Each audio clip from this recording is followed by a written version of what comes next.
Hey, impressive chessers. We're here going over the answer to puzzle number one from my latest blog. Is it a trap or is it Hope Chess? Here's the position right here. We can either take the pawn, the green move, on e5, or we can take out the knight with our b2 pawn, the blue move, on c3. So your job is to figure out which one of those moves is the best. Let's quickly go over how we got here in the first place. So white opened with e4. Black played e5, very classical. Knight to f3, attacks the pawn. Knight to c6, guards the pawn. And we got the Italian opening, followed up by the two knights defense. So far, both sides have been playing very classical and good chess. Next, white guards their pawn with knight to c3. But we're going to find out that doesn't really guard the pawn, actually. Black's best move, in my opinion, is to take out this pawn and try to do something called the fork trick. So that if they were to take your knight, your pawn comes to d5 and it forks those two pieces, and the queen is guarding the pawn on d5. So if the bishop takes on d5, the queen could just simply take back. Naturally, their best move is to go to d3 and get a position like this, where black is probably very slightly better. Might be equal, actually. But I would rather be black. They have the nice center pawn out here and a little bit better center control. White is slightly up in development, but not by much. All right, but that is not what happened. Let's go back to when black played knight takes e4.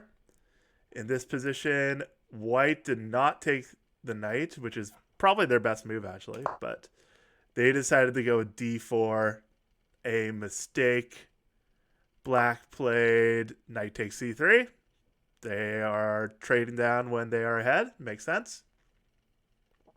And this is where we have this position that we started with your two options of knight takes e5 and b takes c3.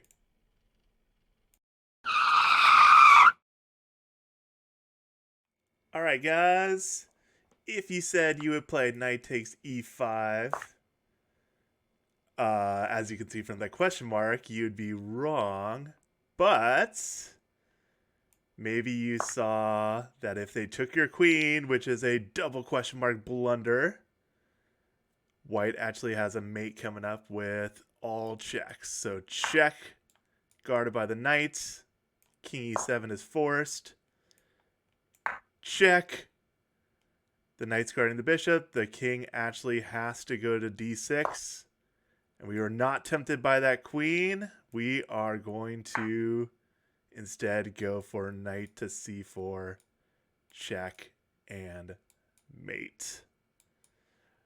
That would be a very pretty way to win. Unfortunately, that is definitely Hope Chess, because black, instead of blundering by taking the queen, will hopefully see what white is threatening and instead take our knight out. And now we are in for a world of hurt, as our queen and our bishop are both being attacked. So they must take the knight. Black will get another piece. White might think, ooh, cool, little queen fork here. But black pins the white queen right back, and the queen is not able to take the knight, as again, she is pinned to the queen. So if you saw that, then we know that b takes c3 is the better move. Black still has a better position because they're up a pawn, but at least white can fight on. Maybe they can even say, hey, I have better center control, a little bit better development.